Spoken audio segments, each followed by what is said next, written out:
নমস্কার, আবারও ফিরে আসলাম নতুন একটা বার্তা নিয়ে। আজ 22শে মে, আর এই দিনটি ভারতবর্ষের জন্য খুবই গুরুত্বপূর্ণ। কারণ স্বাধীনতার পূর্বে 1772 খ্রিস্টাব্দে 22শে মে ভারতবর্ষের এই পুণ্যভূমিতে জন্মগ্রহণ করেছিলেন এমন এক মহান ব্যক্তিত্ব, যে তার জীবন এবং তার চিন্তাধারার মাধ্যমে ভারতীয় সমাজকে প্রকৃত অর্থে শিক্ষিত করেছিল, যাকে বলা যেতে পারে ভারতীয় শিক্ষার জনক। তিনি আর কেউ নন, তিনি আমাদের সকলের শ্রদ্ধেয় প্রণাম্য রাজা রামমোহন রায়। আর আজ তার এই জন্ম জয়ন্তীতে তাকে আমার তরফ থেকে আন্তরিক প্রণাম ও শ্রদ্ধা। রাজা রামমোহন রায় ছিলেন একজন ভারতীয় সমাজ সংস্কারক। তিনি 1828 খ্রিস্টাব্দে ভারতে ব্রহ্ম সভার প্রতিষ্ঠাতা করেন। তিনি ব্রহ্ম সমাজের মূল অগ্রদূত ছিলেন। তাই রাজা দ্বিতীয় আকবর তাকে রাজা উপাধিতে ভূষিত করেন।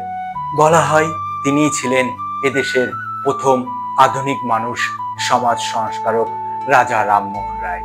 আজকের দিনেই মানে 22শে মে 1772 খ্রিস্টাব্দে হুগলি জেলার রাধানগর গ্রামে এই মহান মানব জন্মগ্রহণ করেন। রাজনীতি, জনপ্রশাসন, শিক্ষা ও ধর্মের ক্ষেত্রে তার প্রভাব ছিল স্পষ্ট।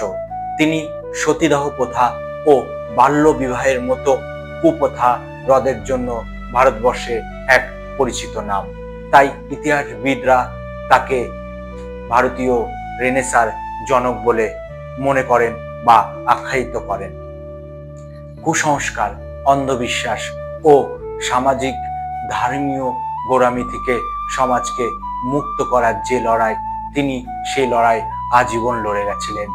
তিনি নবজাগরণের প্রতীক্ষিত রাজা রামমোহন রায় ভারতবর্ষের প্রথম আধুনিক মানুষ। আজ তার 252তম জন্মবার্ষিকী। বাবার সাথে মতের মিল না হওয়াতে তিনি অল্প বয়সেই ঘর ছাড়েন।